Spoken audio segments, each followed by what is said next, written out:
Salut tout le monde et bienvenue sur Belle Santé. Dites-moi, est-ce que ça vous arrive de vous glisser dans votre lit, épuisé de votre journée, mais au moment où votre tête touche l'oreiller, votre cerveau décide de lancer une fête, les pensées fusent, les soucis tournent en boucle et le sommeil semble à des kilomètres. Vous vous réveillez le matin presque aussi fatigué que la veille. Et si je vous disais que la clé pour des nuits vraiment profondes et réparatrices se cache dans les 60 minutes avant de vous coucher? Pas de pilule magique, pas de gadget hors de prix. Juste une routine simple, un rendez-vous avec vous-même qui peut absolument tout changer. Alors, restez avec moi, car aujourd'hui, on va créer ensemble ce rituel du soir qui va vous faire redécouvrir le plaisir de bien dormir. Pourquoi une routine? Le concept du sas de décompression.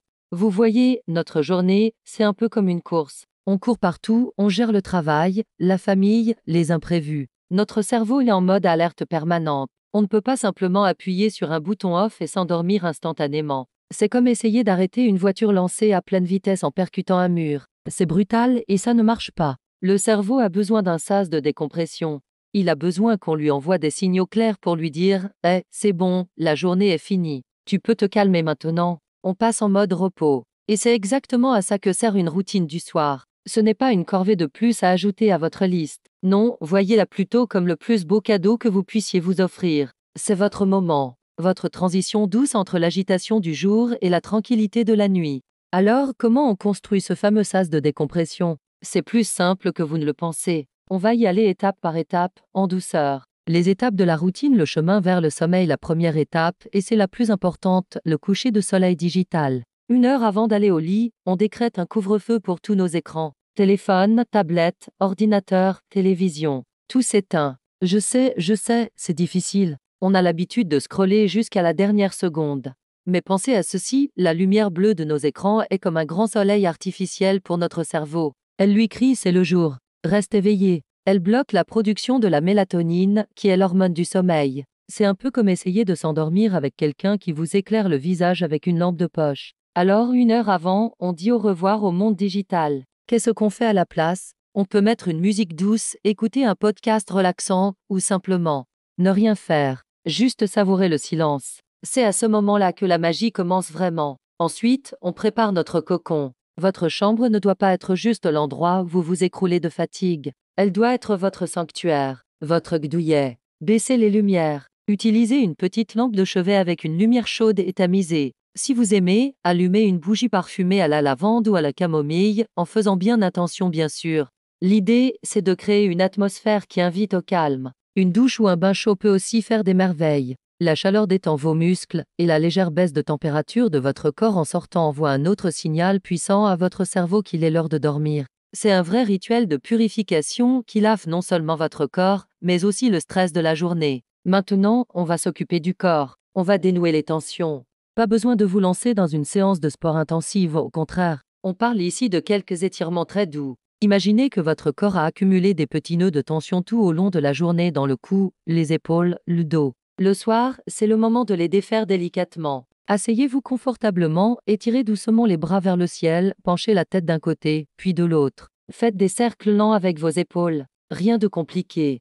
C'est juste une façon de dire à votre corps merci pour tout ce que tu as fait aujourd'hui. Maintenant, tu as le droit de te relâcher. Et si on se préparait une petite potion magique? Je parle bien sûr d'une boisson chaude et réconfortante. Mais attention, sans caféine. Une bonne tisane à la camomille, à la verveine, au tilleul. C'est comme un câlin dans une tasse. La chaleur a un effet apaisant immédiat. C'est un geste simple, un peu régressif, qui nous rappelle des moments de bien-être. Évitez le sucre, qui est un excitant, et savourez simplement ce moment. Et enfin, la dernière étape, peut-être la plus libératrice, le vide-cerveau. Vous connaissez cette sensation quand votre cerveau ressemble à un bureau en désordre, couvert de post-it mentaux? Ne pas oublier d'appeler telle personne, qu'est-ce que je dois faire demain? Ah, j'aurais dû dire ça tout à l'heure. Pour éviter que ce chaos ne vous suive sous la couette, on va le déposer sur le papier. Prenez un simple carnet et un stylo, et écrivez tout ce qui vous passe par la tête, vos soucis, votre liste de choses à faire pour le lendemain, vos frustrations. Le simple fait de les écrire les sort de votre tête. C'est comme si vous disiez à votre cerveau c'est bon, c'est noté, tu n'as plus besoin de t'en préoccuper cette nuit. Et puis, terminez sur une note positive. Écrivez 3 choses pour lesquelles vous êtes reconnaissant aujourd'hui.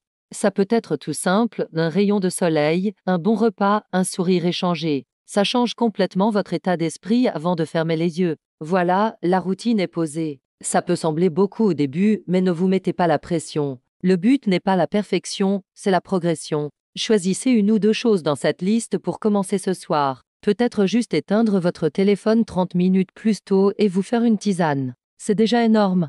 Au début, j'avoue, j'oubliais tout le temps. Mon réflexe, c'était d'attraper mon téléphone. Mais petit à petit, j'ai commencé à apprécier ce rendez-vous avec moi-même. C'est devenu mon moment préféré de la journée. Un moment où je ne suis plus une employée, une mère ou une amie. Je suis juste moi, et je prends soin de moi. Soyez indulgents avec vous-même. Il y aura des soirs où vous n'aurez pas l'énergie, et c'est OK. L'important, c'est la constance sur le long terme. C'est en répétant ce rituel que votre corps et votre esprit vont comprendre le message. Ils vont l'anticiper, et le sommeil viendra de plus en plus facilement. Alors voilà, cette routine du soir, c'est bien plus qu'une simple liste de choses à faire. C'est un acte d'amour envers vous-même. C'est décider activement de vous offrir des nuits de qualité pour avoir des journées pleines d'énergie et de joie. Imaginez-vous demain matin, le réveil sonne, et au lieu de le maudire, vous ouvrez les yeux en vous sentant frais, reposé, léger, prêt à accueillir cette nouvelle journée avec le sourire. C'est ça, le véritable pouvoir d'une bonne nuit de sommeil. Et ce pouvoir, il est entre vos mains. Alors, dites-moi tout dans les commentaires, quelle est la première petite habitude que vous allez essayer d'intégrer dès ce soir. J'ai vraiment hâte de vous lire et de partager nos expériences. Et bien sûr, si cette vidéo vous a apporté de la valeur, pensez à laisser un petit pouce en l'air, ça m'aide énormément. Et pour ne manquer aucun conseil pour une vie plus saine et plus heureuse, abonnez-vous à Belle Santé et n'oubliez pas d'activer la petite cloche. Je vous souhaite une nuit merveilleuse, douce et profondément réparatrice. Prenez bien soin de vous et à très bientôt.